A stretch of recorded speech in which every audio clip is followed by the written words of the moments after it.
What is going on, all you PWC fans out there? It's your boy Frank and the Furious, bringing you the Week 4 Power Rankings. Delayed, yes, but we have an explanation, and we'll get to that when we get there. But Week 4 Power Rankings finally out, and I would like to make a little bit of a statement, not a statement, but a correction. I felt that the previous few weeks' power rankings may have became a little too reactionary for my liking, so I've reworked how I my formulaic system for the power rankings, so you don't have coaches that are dropping 5 spots or rising 5 spots, unless it's like a much needed market correction. So yeah, we're going to be kind of adjusting the next couple weeks with that system, but they should still relatively be the same pretty much moving forward.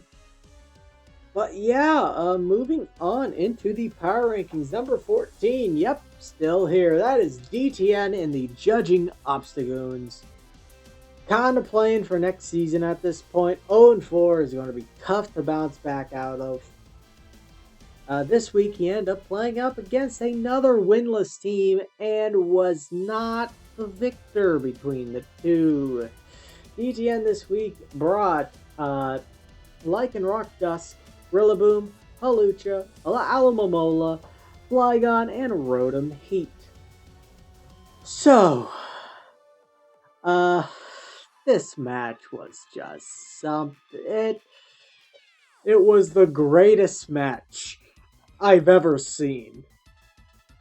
That's sarcasm. But, oh jeez. So turn 1, I find kind of funny because DTN leads with Flygon, Fire Master, his opponent ends up leading with Garchomp, and both of them switch out, getting spooked at each other, one thinking the one might be scarfed and click Declar Draco, and the other would be like, well, he outspeeds me, so I gotta hightail it out of here. So I thought that was kind of funny, and that's where my enjoyment ended. That's just kidding. There was parts to enjoy about this battle, but sadly not a lot with DTN's side. Hawlucha. Remember your abilities. I cannot stress this enough. Watching a Garchomp outspeed Hawlucha after Unburden, you would think should have kicked in. It was limber. It was limber. And I can probably guarantee that DTN was not really predicting paralysis on Hawlucha. And you really could have used that Unburden at that moment, because that allows Garchomp to get some big damage off on Hawlucha before dying. So yeah. I will say positives for DTN. He did pressure well with Hawlucha this week. If he remembered Unburden, it probably would have done better, but the fact it did not have Unburden, really just remember your abilities, guys. Trust me, it's not that hard. Right before the match, just, alright, quick overview, yada yada, that looks right, that looks right, that looks right. Just like a quick moment before the match. I beg you. I don't want to be raking you over the coals for stuff like this, but I gotta. This is rookies' mistakes. And this week really made me question a lot of DTN's prep, because later on in the match, we see a slow Lycanroc that does not have Stab or Earthquake, so it cannot really take out Electivire, which became a problem, which I never thought I would ever utter those words before, that Electivire has become a problem. A horse is loose in the hospital. Yeah. Flygon being Scarf, then kind of just existing for a turn. That's the best way to sum it up. I don't understand why, when Primarina ends up picking up the kill against Hawlucha, DTN doesn't go Rillaboom. The only thing I can consider there, if he's like, terrain's going to be going down the turn. But Flygon's not the play. play. Not so Primarina was assault vested. Not even normally does Giga Drain kill Primarina in that range. Flygon still dies that turn, no matter what here. I just don't know what that was about. When you have Rillaboom, it can come in for free. Nothing on Fire Master's team can take a Wood Hammer. Like, really nothing. Wood Hammer was so free there. And he doesn't capitalize on it. And he was just unprepared for Fire Master's offense. Like, Electivire. Like, I want to say Mega Heracross, but that was a good prediction by Fire Master. That gets rid of Rotom Heat early, but Garchomp, picking up good damage on Hawlucha. Primarina really becomes a problem. Lucario being scarfed, like Alomola, yeah, I can deal with it, kinda, but there's one Pokemon that DTN used to counter one of the others, and that was Alomola. I just didn't think he played well around Fire Master's offense at all. I think he just let Fire Master tee up in a lot of situations and just get free chip or hell free kill. But he really should have pressured with Rillaboom more. I cannot stress how free Woodhammer felt in this matchup, especially when you had mons like Primarina after it just picked up a kill. That is the freest Woodhammer you will ever get right then and there. That is the... Flygon is never the play. You go Rillaboom. I cannot stress this enough. But yeah. He should have pressured more with Rillaboom there. Hawlucha, remember your abilities. That is the takeaway from this matchup. Always double check abilities. Always double check. But yeah, DTN, it's becoming a better luck next season sort of season. And right now, the Pride's got to kick in at some point. You got to be playing for Pride. It's got to kick in at some point because right now, I'm just not seeing it with the prep. And I'm just really not seeing it with the play. Because you can have lousy prep sometimes and make up for play with it. You can sometimes have lousy plays but have good prep to fall back on. You can't have both. Having both is just... Or having neither, my bad. Having neither is just a recipe of disaster. And right now, this was the epitome of it this week, personally. I don't agree with the prep. I don't agree with the plays. Moving on to number 13, we got Coach Sully and the Anchorage Appletons. Now, Sully this week brings Zoroark, Mega Lopunny, Vaporeon, Scolipede, Dragonite, and Decidueye, the dice game Yahtzee Owl. Sully, I gotta be real with you here. Zoroark does not have any resists. Let's be real. There are some Pokemon that do not have resists. Yes, their typing says that they should resist it. But watching a Zoroark take a wicked blow from an Urshifu, that is not a resist right there. That is, if anything, that's like super effective. Zoroark's not a Pokemon. If you switch into Zoroark mid-play, you are 100% calling a Psychic type move or a Status type move. You are not calling to resist an attack. So, watching Zoroark get slapped by an Urshifu hurt my heart a little bit. Sully did not have a plan for Urshifu. Now, a growing movement has emerged its head right now in the PWC of the Urshifu ban for next season. I can see ways to working around it. I don't know how ban-worthy it is, especially with some other mons that we do have allowed.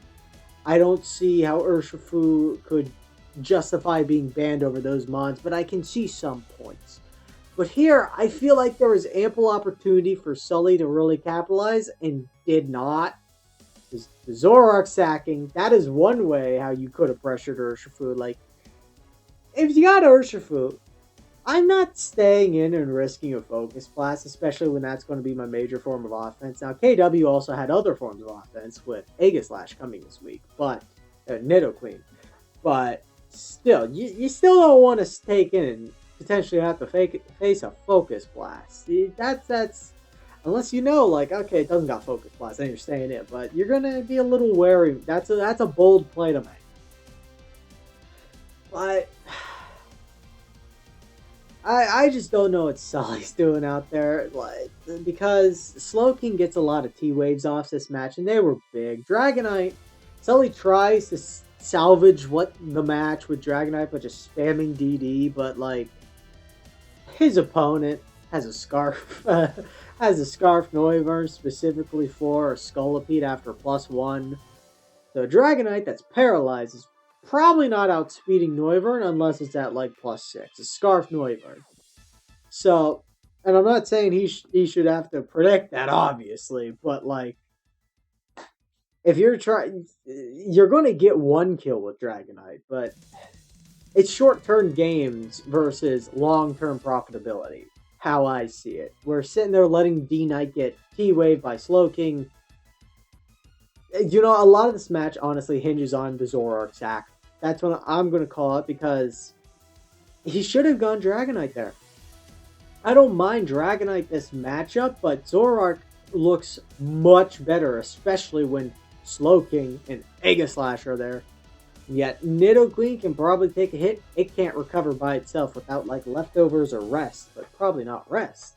And Licky, but even then, if you have U-turn on Zoroark, then you U-turn out on it and go to Lopunny. That's a free, scrappy, close combat right there. Not a lot wants to take that. And if you go Slowking, you U-turn again, and you go to Zoroark.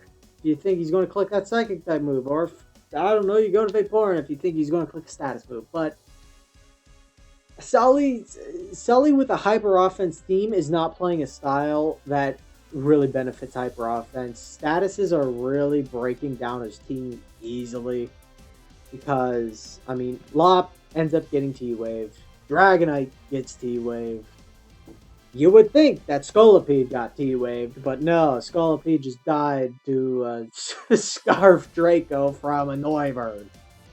Or a Scarf Noivern Draco. The Draco itself is scarfed, and it's throwing a Noivern at you. Yeah.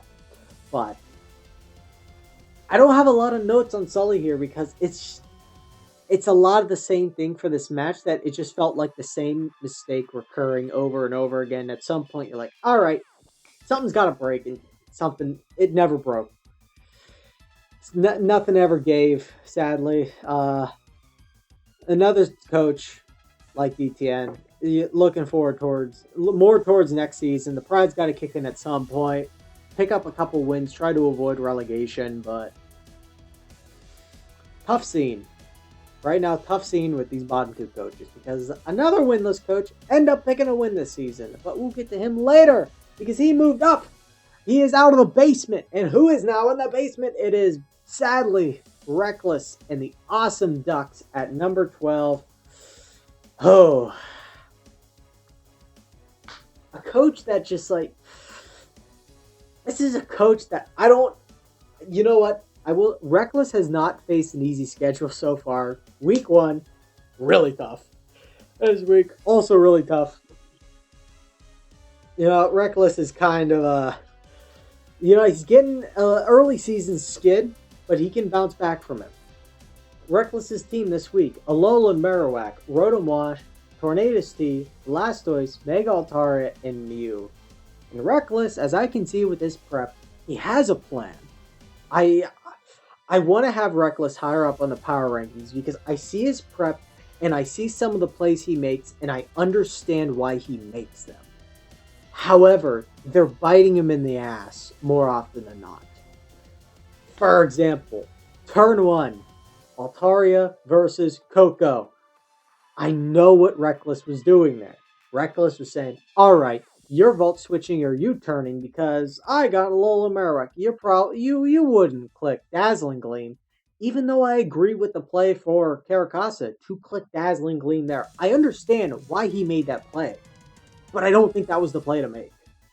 And he lets Mega Altari take big damage early, which it does end up recovering a lot of it back later, but it changes how you have to play Mega Altaria now. Because this thing is weakened, it changes how you're going to switch into stuff. And senseless damage was kind of the key of this matchup because Tornadus T ends up.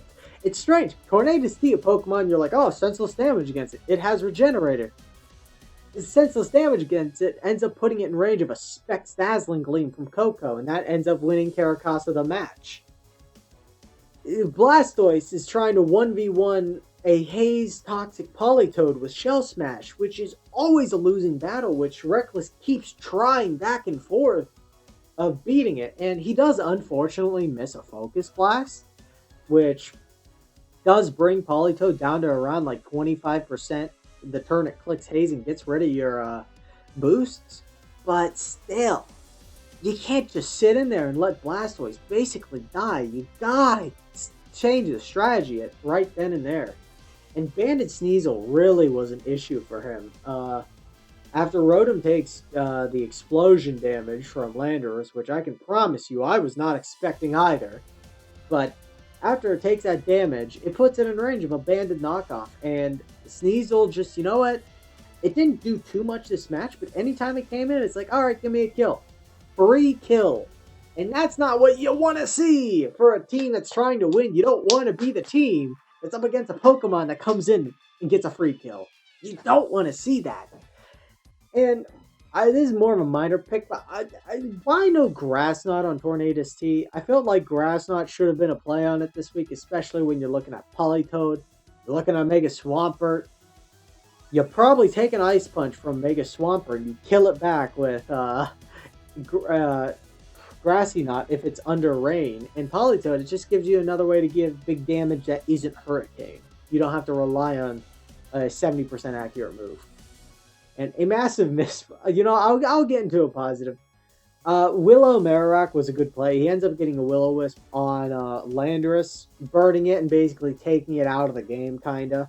Because next turn, Caracasa does click Explosion with it after he sets up Stealth Rocks and Rotom gets rid of him. So, yeah, a good little set of plays there. But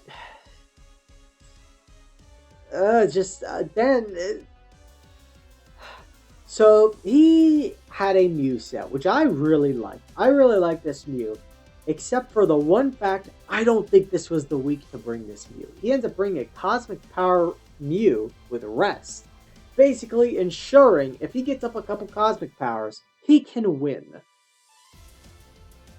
Mew gets hit hard early, and bring down to 11%, and he has many opportunities to go into it and click Rest and potentially salvage it. And the moment he does, he doesn't realize he is under electric terrain. Clicks Rest under electric terrain, does not work since you cannot go to sleep. Probably something that skipped his mind, but tough scene. Tough scene watching it, because if he brings like Recover, this Mew probably wins. This Mew probably pulls this game back for him, potentially. Because Sneasel was gone at that point. It didn't have to worry. It could just click a Psychic type move. I believe it had Stored Power. It could just click Stored Power and finish the game for him. But that's unfortunate. Unfortunately for you, history will not remember it that way. Yeah, Reckless, you know what? A coach that I don't want to have him in the basement here, but racking up losses, and it's just some plays in there that just really boggle my mind, has brought him down to number 12. But if I think a coach that's going to rise up, now I'm starting to sound insane at this point. The definition of insanity is, you know what? You keep expecting a different thing to occur when you keep doing the same thing. I still think Reckless can salvage this season. He's gotten some tough matches out of the way with now. And you know what? If he can have some big wins moving forward, this is a coach that can definitely jump back into the playoff race. It's far out now, but it's still kind of early where he can salvage himself if he starts on the track now. So yeah, Reckless at number 12. Moving on to number 11, we got We got the San Francisco Celebi Coach Firemaster. He is out of the basement. Hooray! Celebration! Oh, win, even though the win was against a winless coach. But that's not the point. He's out. Firemaster is now 1-3, -8 differential. This week, he makes a transaction. Now, you've heard one of them. You've heard a couple of them. So, Firemaster this week makes a transaction that I'm iffy on, but for some aspects of what he does, I like. So, he drops Aerodactyl, Avalugg, and Manectric, and brings in Lucario as the new signature, Electivire, and Regice.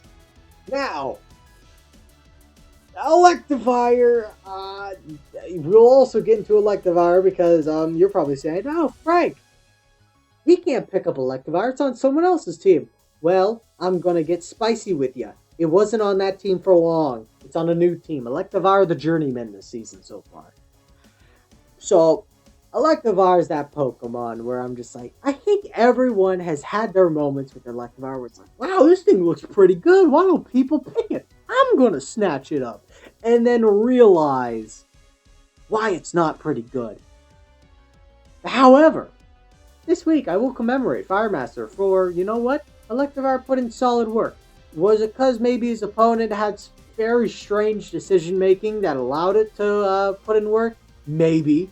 But we're not going to talk about that. It ended up doing well. So yeah. Regice is where I really get confused. So dropping Avalugg, I do like. Avalugg tier 4, not a fan of. Not a fan of Avalugg, period. But I don't like Regice.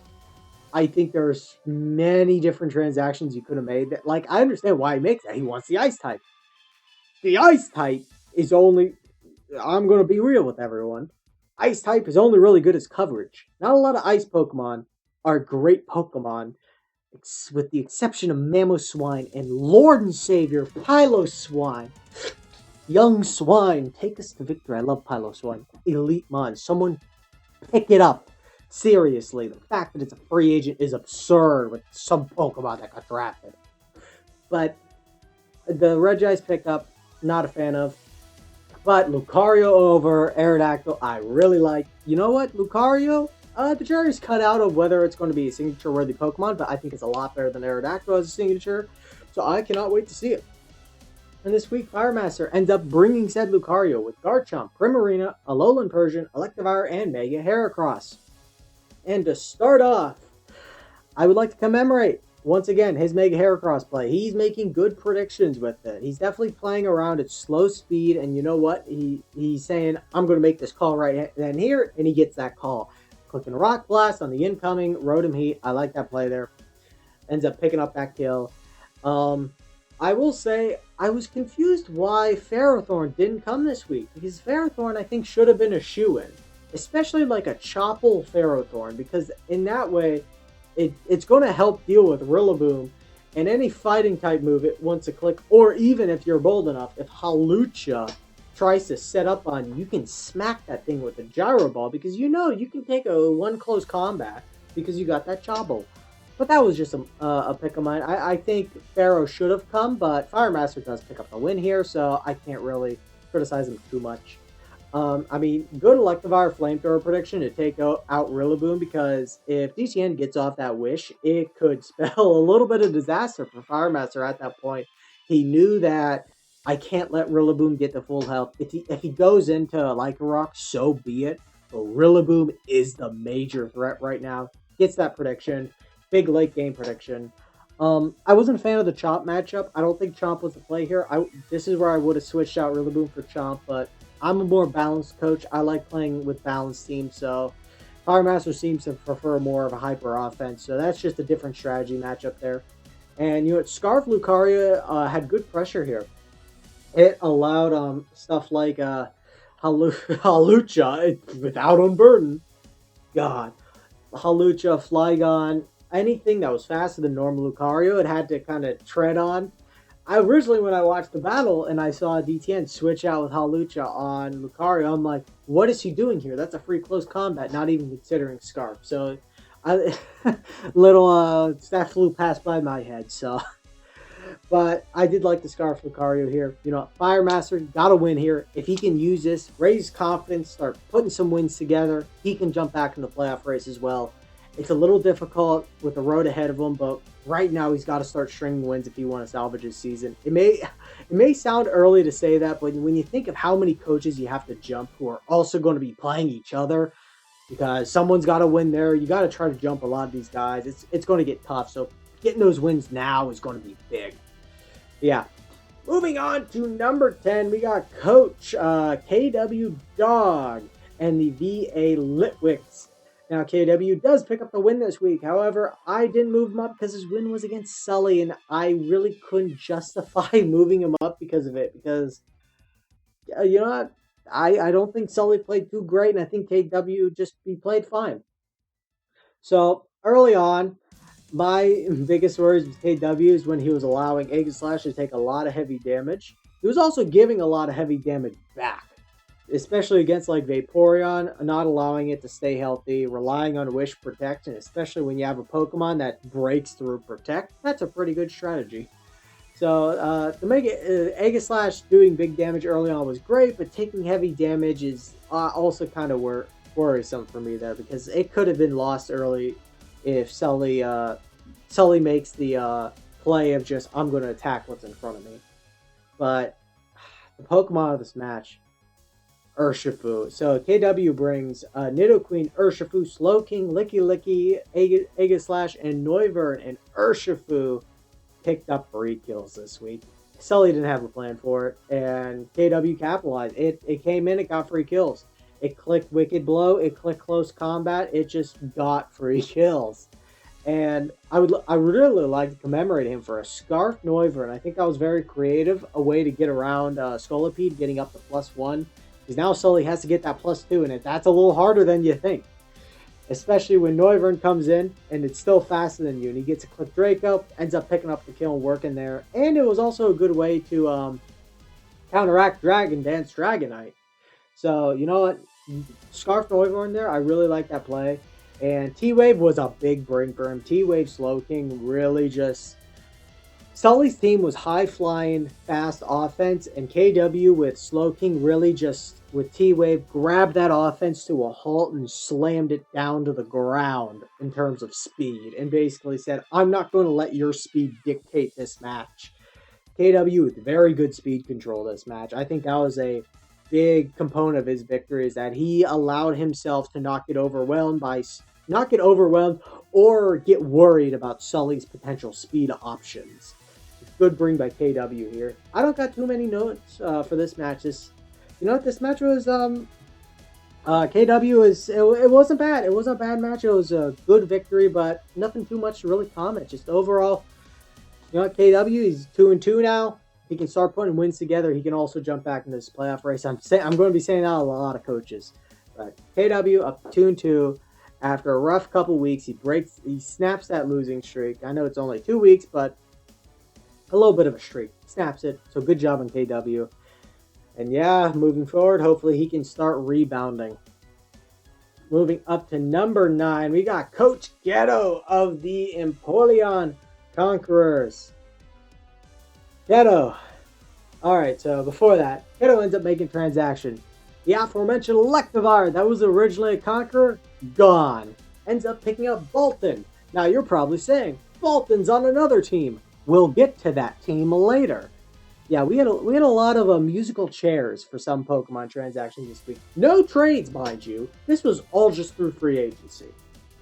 So the Electivire, dropping Electivire for Bolton, I really like that pickup. I think Bolton's kind of underrated. I think it really can kind of be a threat. It has good coverage, a strong jaw, life orb. You know what? Even in this match, at some points I questioned its matchup, but at other points I'm like, yeah, you know what? I understand why he brought it.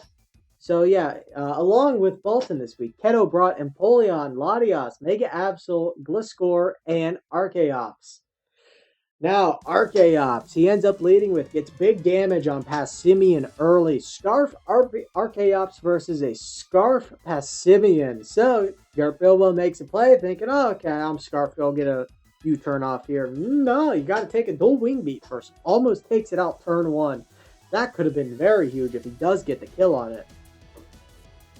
But past that, I wasn't a fan of the Archeops preps, and I will get into that in a little bit. So he risks Latias very early. So he comes in on, I believe it was Zapdos, clicks Hurricane, Latias gets confused. As Zapdos switches out to Crocodile, I assume KW probably goes for Draco or something there. Draco, Ice Beam. I believe he did have Ice Beam. But he goes for one of those there, I assume, and hits himself with the confusion. Now you think you're confused. You should switch out. Latias' item was eject pack, but you still switch out. Keto apparently was not having any of this logic, threw balls to the wall and said, I am breaking through confusion and landing this Draco. Which, you know what? Thinking about, I had that as a negative. But you know what? Thinking about it, that is some Rockstar level shit that I'm going to commemorate Keto on that. You know what? If that fails, it's going to look very stupid. But the fact it worked, that is some Rockstar level stuff. Oh boy. Saying, I'm going to break through confusion and then land a move that isn't 100% accurate. Yes, it's 99. I don't fucking care. Still hits it. And a jetpack's out of there. Big damage on Crook. You know what? Rockstar stuff. But okay, that's where a lot of my positives begin to end with Keto, because you know what? I really wasn't a fan of his prep this week. I didn't think it was good prep. So Gliscor ends up being a weakness policy agility 3 attack set, which I genuinely think any other Gliscor wins here. If he brings Toxic Orb Gliscor, he wins this match. Easy. I think he wins this match. But the fact he doesn't, I think puts him out of this. Archeops being Scarfed. I do like that he gets the big damage on Passimian early. But its effectiveness completely dried out after that. Because I think a big key of this matchup was Keto had no way to break through Chansey once Mega Absol was gone. He relied on Empoleon having to knock it off, and Gert Bilbo realized that and did not let that Eviolite get knocked off until it was too late. So Keto needed a better plan to break through Chansey. If there was a week where Hitmonlee could have been pretty decent, I think this was the one, but but he needed a way to break through Chansey and just does not get it. And I'm just Latias, eject pack, Rockstar stuff that isn't Rockstar. 4 attacks Latias against the Chansey team. I'm just going to leave it there. I'm going to leave that there. But I will say as a positive, Absol ends up calling the knockoff on Crook. It's a +1 from Justified, which, okay, I didn't think that was actually going to be a thing, but okay, it did. Gets a +1 from Justified. Ends up getting a Swords Dance on the Crook switch, which is also kind of a little bit of Rockstar stuff, but ends up getting that kill, a big kill on Zapdos, which that really opened the door for Empoleon to become more effective, but it opened the door for more stuff to become infected that's effective that could still beat Chansey. And Absol does get paralyzed from static because Zapdos has been reading the script and following it very well that it must static every single Pokemon in existence. And Absol was just the latest victim. If Absol doesn't get static there, Gert Bilbo might lose this match. We're talking about a completely different match here. But the static, big. But Absol also didn't have Sucker Punch against a Spectrier. Now I understand you resisted stab, but still, I feel like I still would have brought Sucker Punch here because, I don't know, Spectre? That's just me. And if your Bilbo brings any Scarfs here, Simeon, he gets that Sucker Punch off to guarantee that he kills the Scarfer there. Because, yeah. Oh. But no, Keto, outside the rock star, rock star of the week. That's going to become a new thing. Keto, you're the rock star of the week with Eject Pack Latios. I like that play. You know what? I had that as a bad move at first, but you know what? It worked. So how much can I really take away from you there? So Rockstar Man of the Week, Keto. But yeah, Keto dropping down number 9, taking a bit of a tumble. Playoff hopes it's starting to become in question here if he continues playing like this. I don't think this is a pretty match by him at all. But moving on to number 8, we have Coach Gill of the FC Victini Pilsen. This week playing Turbingen Trevenants. And you know what? Gill ends up bringing Savali, Infernate, Alolan Muck, Blissey, Zeora, and Quagsire this week. And as tradition, my first con for Gill was fuck you, Gill. So it's in the script. I can't deviate from the script. Sorry, Gil. But one thing that really set the tone of this match early was when Quagsire dies to a Grassnot Landorus Eye. Now, I don't know if Gil did not know Landorus Eye got Grassnot or just thought, you know what, I don't think it can fit it on its moveset. It would really only be for Quagsire. It wouldn't make sense, but does not get that call right.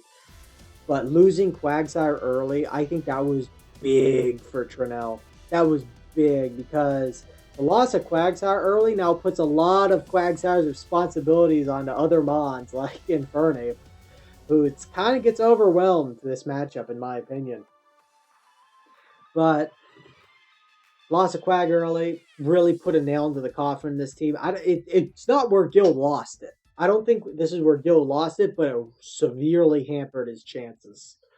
And I think the team is really relying too much on a solid defense. The loss of Quagsire, that was one big crumble of the defense. But you know what? Scarf Zeora could have pulled this match back if he lands that second Blaze Kick. So Trinell has hacked the game with his Superior, and it has you know what? I think we're going to have a drug warrant out on Superior for how much Bright Powder it has been consuming, because the amount of attacks this thing is missing is absurd.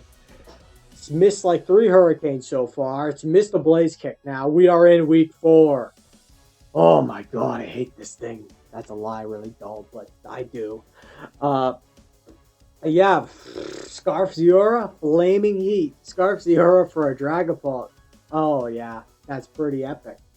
But Scarf Savali, I was not a fan of this week. In my notes, I have Scarf Zeora, Flaming Heat, Scarf Savali, Fresh Meat, because I think that's what it was. Every time Savali came in to try to revenge kill something, it stopped any sort of momentum Gil had and allowed Trinell to readjust and plan his next attack, because Savali couldn't do anything to Milotic or Uxie, especially because Savali was, I guess, the designated killer of Landorus Eye, so it's clicking Ice Beam. You know what's going to take an Ice Beam really well? You guessed it, Milotic.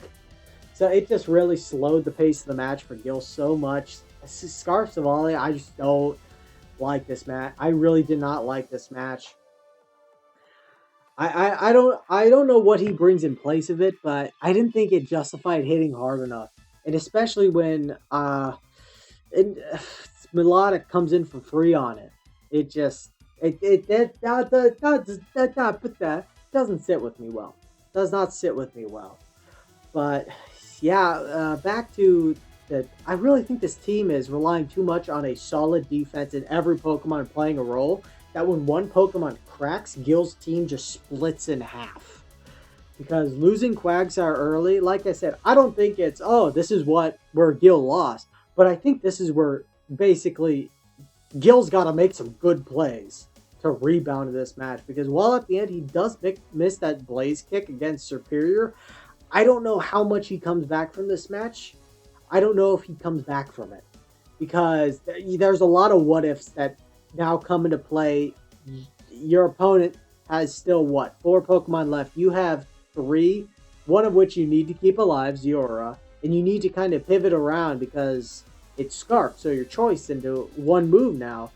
And Trendle, I assume if Surf dies there, probably goes into Milotic potentially if he may go to Dragon Bolt there, but I can't remember what else Trunell has seen of Ziora this match for him to indicate, okay, that thing's Scarf.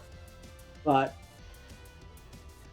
I mean, he probably goes to Yuxi there. What am I saying? He probably goes to Yuxi because Yuxi was still pretty healthy, and I think there's just a lot of what ifs that really occur there. So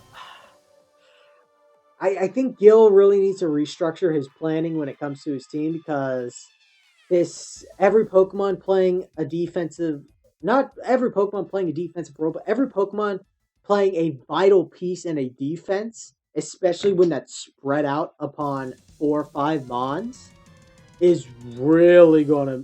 It's really starting to show that it's becoming a liability for him. And this was the match where once part of that defense cracked, it was gone.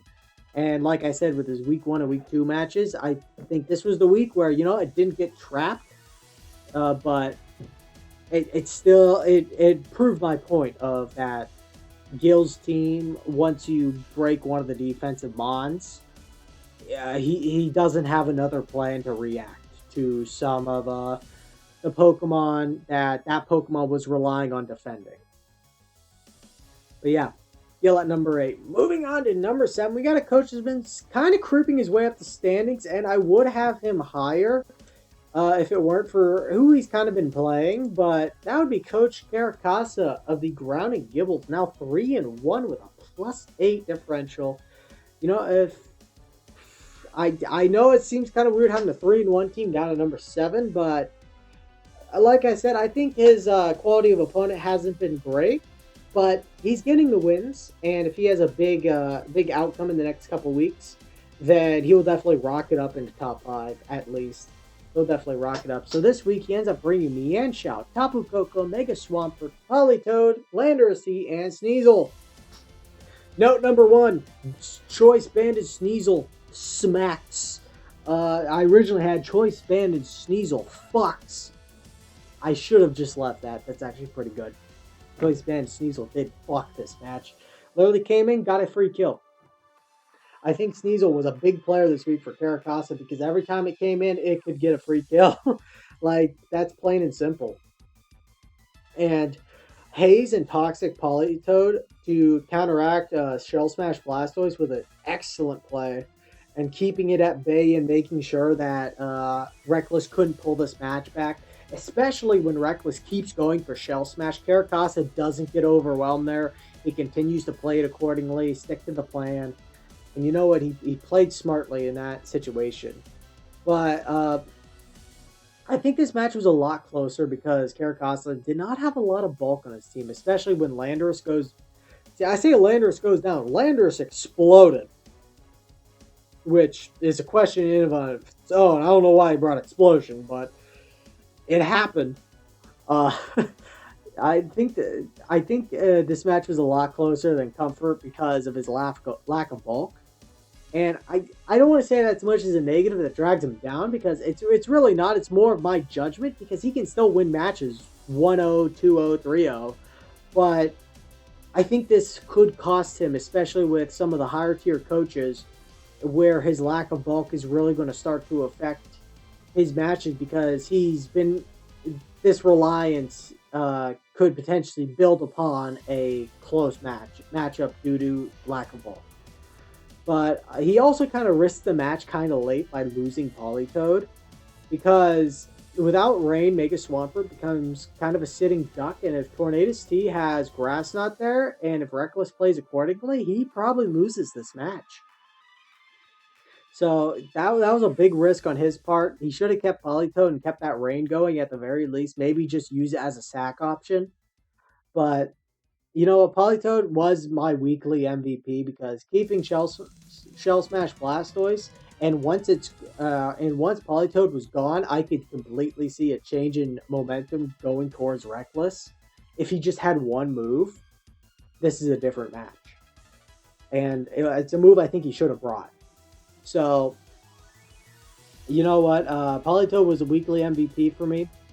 for Caracasa, and I played. You know what? I wasn't a fan of Rain, and therefore kind of not a fan of Polytoad. This matchup changed my mind a little bit. I liked his Polytoad play. I really liked it. But yeah, good week for Caracasa. He's definitely going to be someone who's going to start rocketing up the power rankings once he. I'll probably say next game if he wins it, he'll probably definitely shoot up to top 5 at minimum. At minimum, I'd say, unless like a lot of coaches, unless there's like a lot of weird like moving going on. If Caracasa keeps up this good winning, then he'll rocket up these power rankings very fast. Yeah, moving on to number 6, we got the coach of the Shonen Blacklist. That is Coach Tenshi, who is up against Jules this week. We'll get to Jules and Nora. We'll get to them later. But Tenshi ends up dropping, as a transaction, he drops Bolton. So we have finally come full circle with the electric types. Drops Bolton and picks up Dreadnought, which I'm not a big fan of, not really a fan of at all. I don't understand what Dreadnought really brings to the table.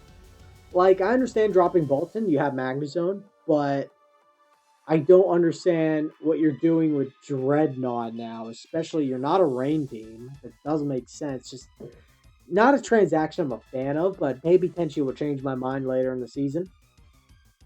But this week, he ends up bringing Incineroar, Mega Gardevoir, Urshifu, Rapid Strike, Mamoswine, Delmise, and Furfrou. Now, you're probably saying, Frank, he really brought Furfrou. Why would he do that? Well, that's because of me. I helped him prep this week. I helped him prep for Jules. He wanted some advice, and I gave him some, and I said, you know what, I thought a Mega Aerodactyl was a big threat. I think it can really put in work against you. I think you got to bring Furfrou for that reason. And then Jules doesn't bring Mega Aerodactyl, which, okay, we're just, alrighty then. But you know what? I think one thing that's really saving Tenchi here is he just had a plain bad matchup. Like, there was a lot of Pokemon, especially when I was helping him prep, and I'm like, this is a problem. And we see one of them this week with Mimikyu, where, you know what, once it got up that SD, it just won. There was no really big way Tenchi could play around it. It was just, it was a plain bad matchup. And yet sometimes I can't really punish a coach too much for that, because you know what?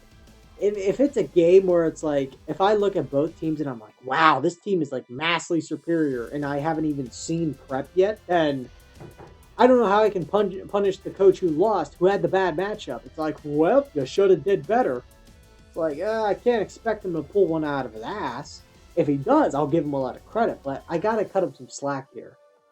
But Cons, you know what?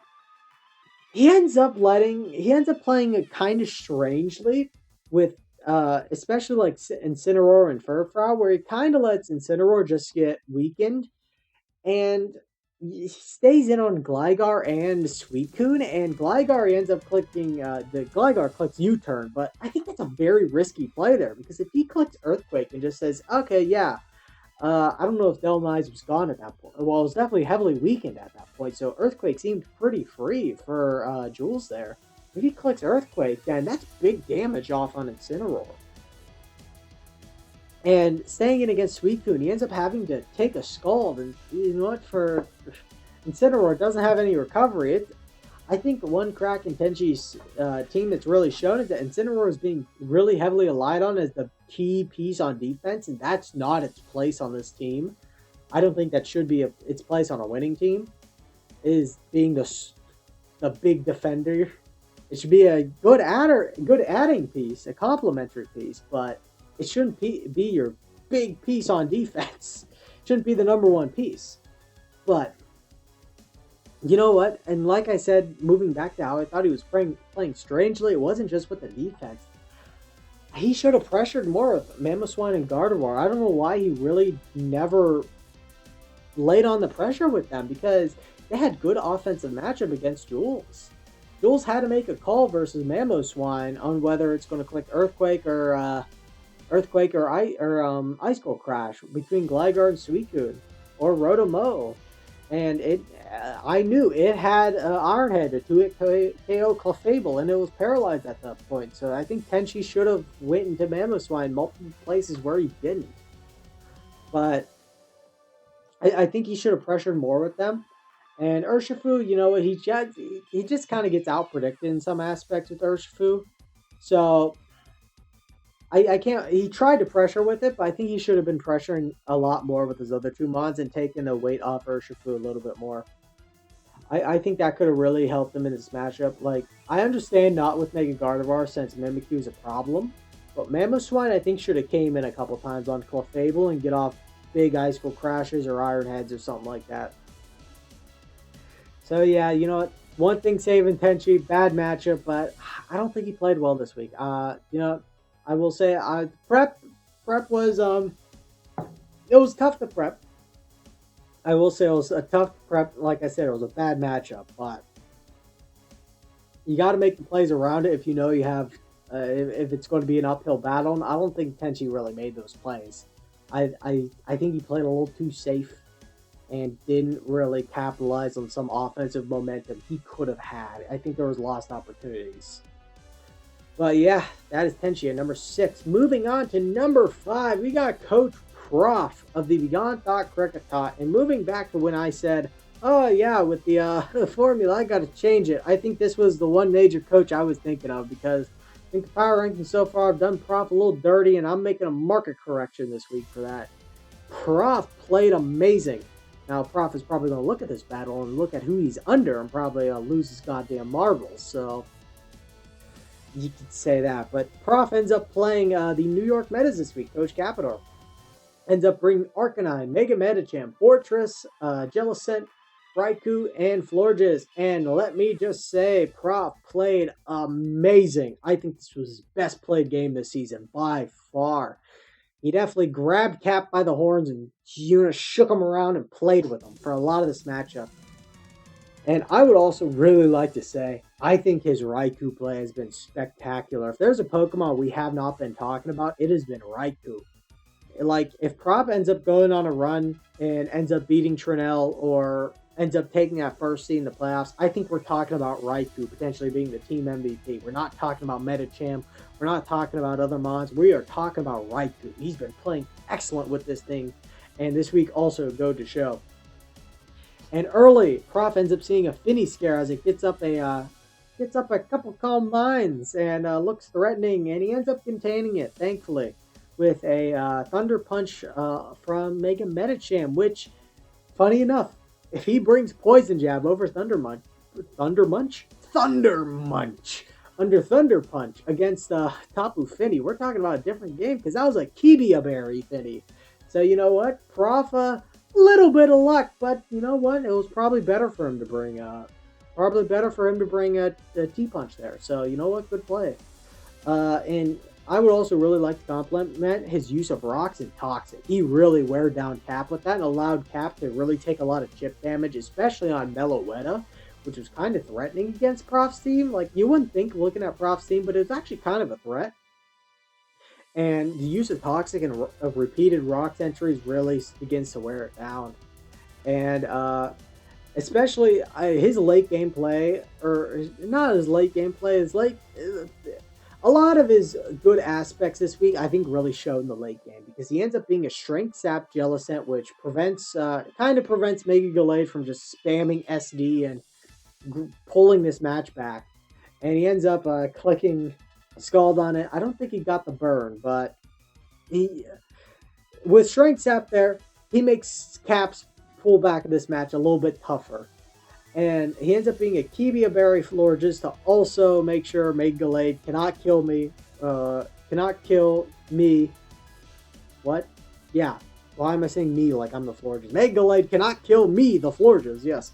With Poison Jab even after like +2. So you know what? Good prep on that part. I think he brought Kibia Berry last week as well. So he's playing an interesting Florges and it's working out for him so far. It's working out. And like I said, you know, I think for this match, I think Prof dominated from turn 1 there on. He gets his rocks up, I believe, turn 1, and really just grabbed the bull by the horns and did not get worried when he saw Finny. Played intelligently around that, didn't make strange plays. And yeah, you know what? Good plays by him. Good plays by Prof. He's definitely someone who I did a little dirty with week 2. With the week 2 power rankings, I think I dropped them a little too far, and to adjust, I'm bringing them back up a little high, and hopefully we don't see them fluctuate like that again. But Prof, big riser this week, excellently played match. Moving on to number 4, we got the loser of this match, which is, I know, kind of strange, but like I said, with this formulaic system, I didn't really want to make this too reactionary. So I originally had Prof moving up 3 spots, but I eventually relented, moved him up 4, and said, I'm cutting that there. I know he beat Cap this week. However, I don't want to move Prof up 5 spots, but next week, if Cap struggles a little bit, even if he does get the win and Prof gets a big win, Prof jumps him, I think Prof jumps him, but I think the gap between them right now is very narrow. But Capador this week makes a transaction. He drops Garbodor and picks up Sableye, which I like the transaction. Garbodor's like, I don't really see what it was really going to do outside of hazard stacking, and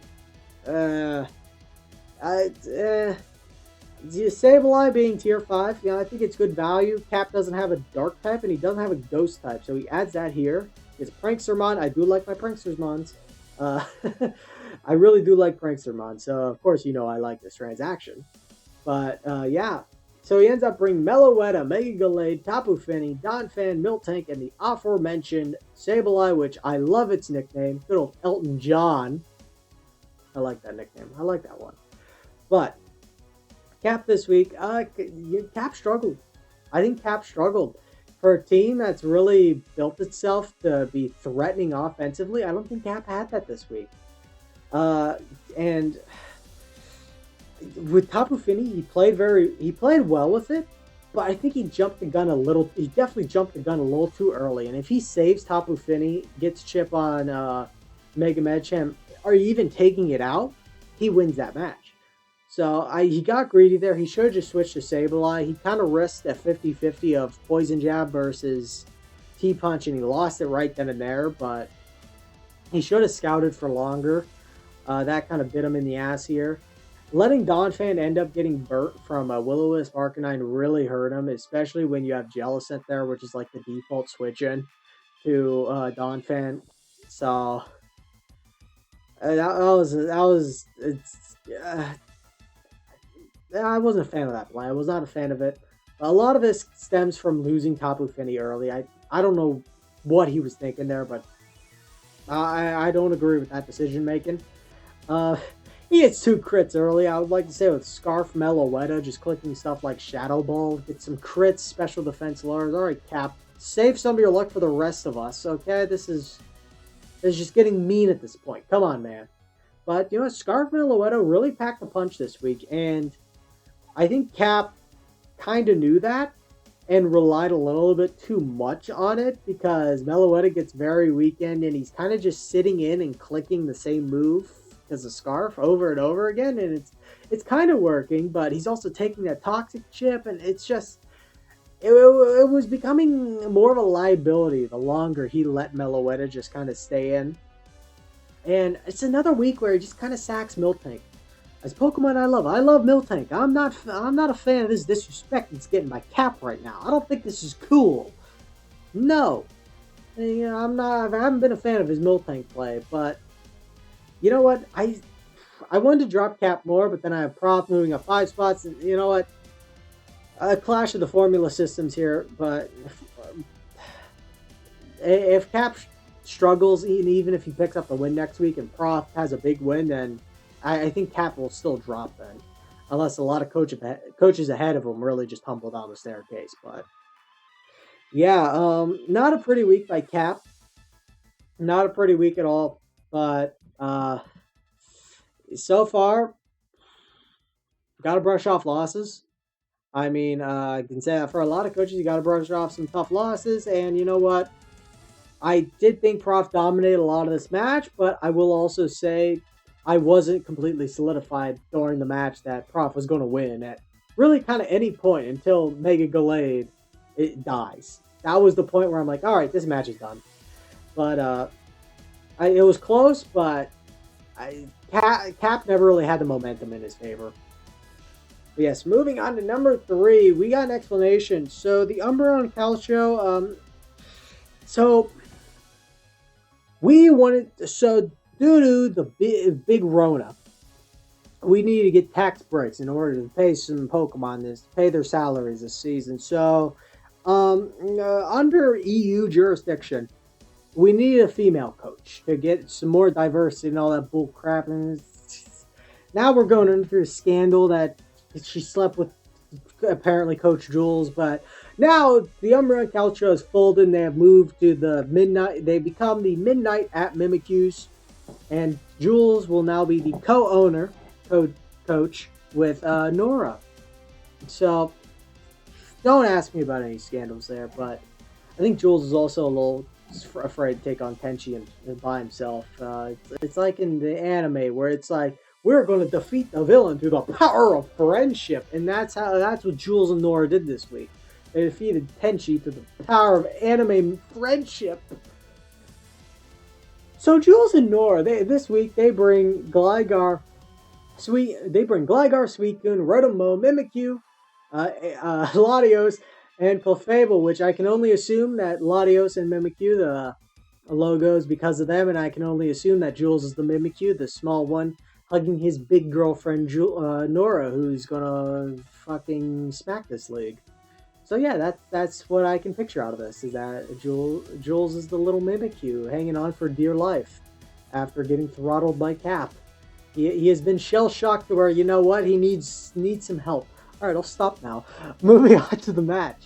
Foul play on Rotom-Mow was big early, gets big damage on Delmise. Good play on Jules to bring that. And a lot of this match, I would like to say, has kind of been what I've been saying with Jules, is that his defensive core is really sound, and he's been playing well with it. Like our Suicune, Rotom-Mow,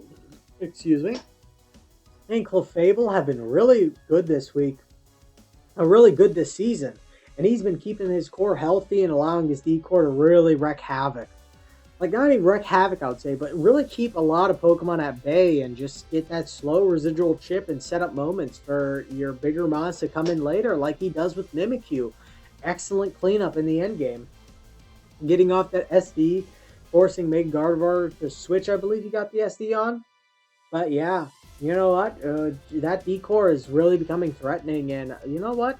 If there is a Defensive Team of the Year award, I'm right now leaning more towards Jules. I'm leaning to Jules and Nora as my pick. Sorry, I'll have to get used to saying both of them.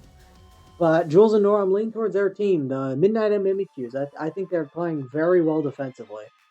And this is a minor pick of mine, but I don't understand why he doesn't kill Mamoswine there with Mimikyu instead of going Suicune. Like, I guess you can say he's like fearing the Chople, but like you kind of have the match, you have the match solidified at that point. I don't think I think you probably saw Mamoswine took a fair chunk for like it's not a fair chunk, but like it took a special hit very well, so you can figure it's a salt test. But a minor pick there, but it doesn't really cost Jules anything there. But yeah, Jules playing very well defensively out. Like I said, keeping this D-core healthy with Gligar, Suicune. He's pivoting is really becoming big for him, especially with Gligar. He's been well with pivots and with Volt Switch on Rotom-Mow, especially since Tenchi's ground type was weak to grass. Which I know that sounds stupid to say because ground types are typically weak to grass, but I mean, you got stuff like, I don't know, Escadrille, like Torterra. I don't know why Torterra came over early because grass, but I like Torterra. Torterra's a fun mon. I want to use it one day. Probably not great, but that's enough of my rambling. But yeah, Jules and Nora have backup at number 3. They're just kind of bouncing back between 3 and 5, apparently. That's how it's going to go for them this season. But moving up to our top 2, we have the 2 from last week. But just talking about number 2, we got Gert Bilbo, who played Keto this week. And Gert Bilbo brought Spectre, Zapdos, Crocodile, Passimian, Nihilego, and Chansey. I don't think this match wasn't amazing by Gert Bilbo. I would like to say I don't think this match was amazing. And I think he kind of gets bailed out by a couple things here. One major one, Static Zapdos is the MVP of the league. I do not want to hear anything else. Static Zapdos has been the most valuable Pokemon this season because every time a physical move touches it, Static activates.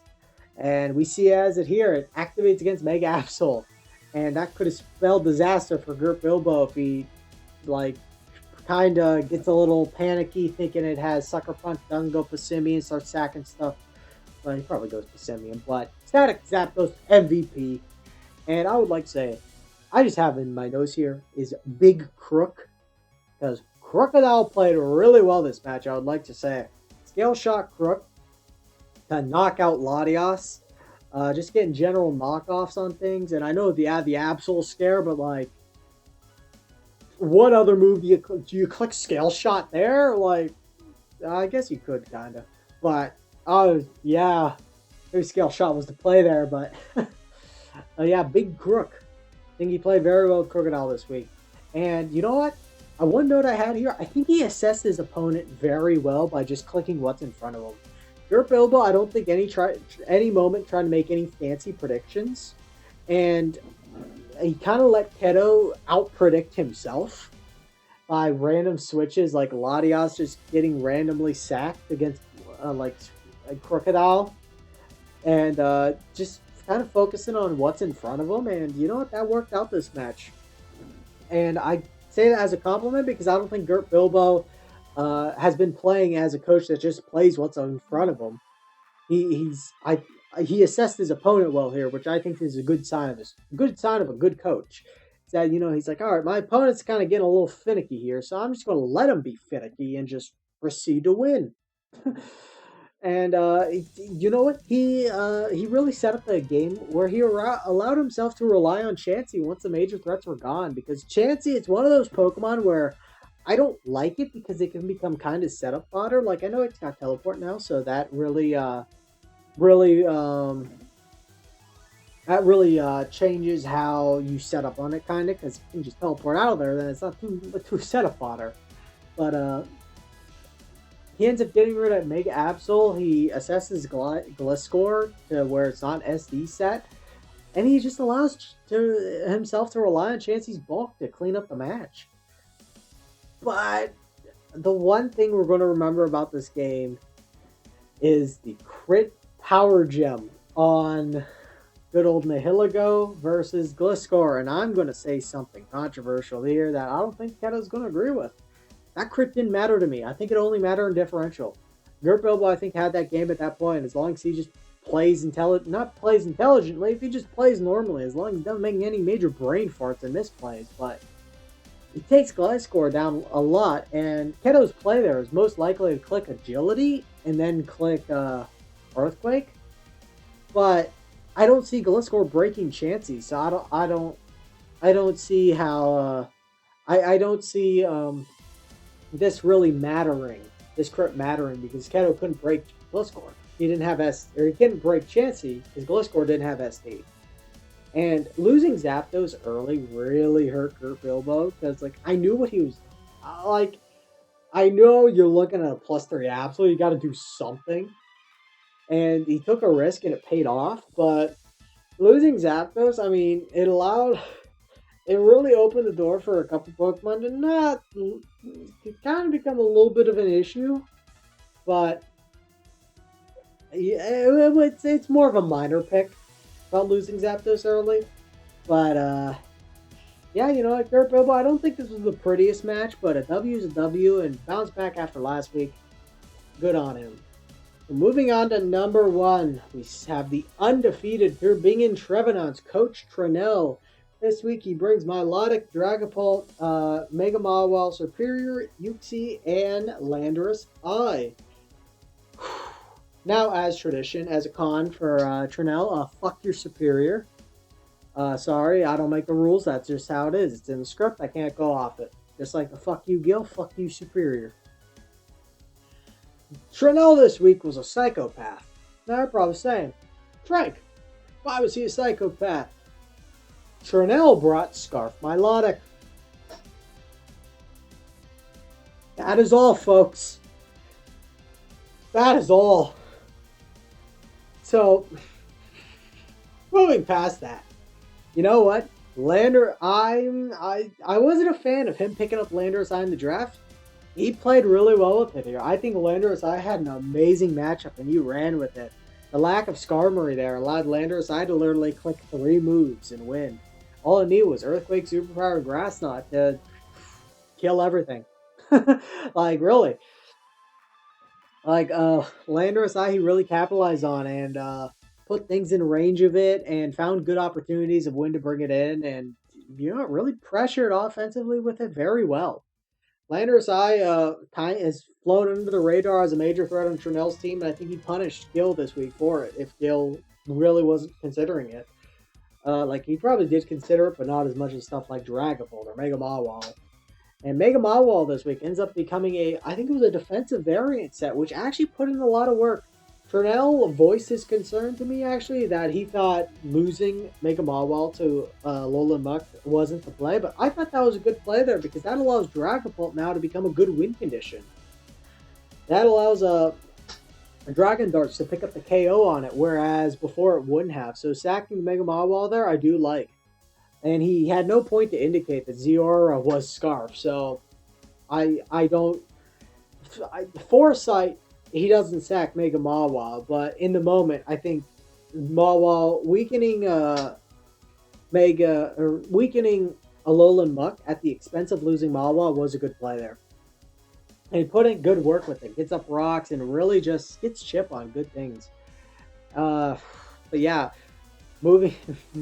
Speaking of, Stealth Rocks and pivoting for Trinell was excellent this week. He ends up bringing Flip Turn Milotic, U-Turn, I believe, on Dragapult, Uxie, and Landorus. No, not a Landorus, but Flip Turn and U-Turn. Flip Turn Milotic and U-Turn Uxie stole the show because it basically every single time it forced Gil to now switch out to another Mon to deal with another one of Trinell's threats and take another round of Stealth Rocks. And Gil had no way of removing them because he didn't have Defog on Savali and he didn't have any of others hazard removers. So getting up those rocks were big for Trinell this game and just pivoting around and allowing Gil to kind of chip himself. And you know what? I think he kind of, the way Trinell played this week, he let Gil play into his hand and made smart plays. Because, like I said, getting up the Stealth Rocks and completely pivoting, he kind of forced Gil to now make switch-ins or sack something, basically, and take rounds of Stealth Rock over and over again. And, I mean, with Superior and with Landorus just clicking moves, and Dragapult clicking moves, like, he really just allowed himself to play safe, but also to kind of let Gil tell him what's up and then adjust accordingly. I think that was a good play by Trinell. But yeah, Trinell's been on fire this season, and right now, he's looking like a team that could definitely finish with the first overall seeding position in playoffs. Definitely win the regular season points award, but we shall see. There's still a lot of weeks that got to be played, and you gotta play the matches. Gotta play matches because you always get those upsets. But yeah, those have been the week 4 power ranking. I'm sorry for the delay, but we had one match that was kind of delayed due to relocation errors. Yeah, relocation, all that budgeting and stuff, firing the entire staff, completely bringing on a new owner, but a lot of complications we're not going to get into, a lot of technical babble. I would like to thank you all for watching and sticking to the end of this video. And I hope you enjoy the rest of the season and moving forward with the power rankings. I would like to thank you all for watching, but above all else, stay out there, stay cute out there, all the PWC fans. Keep watching out for these PR.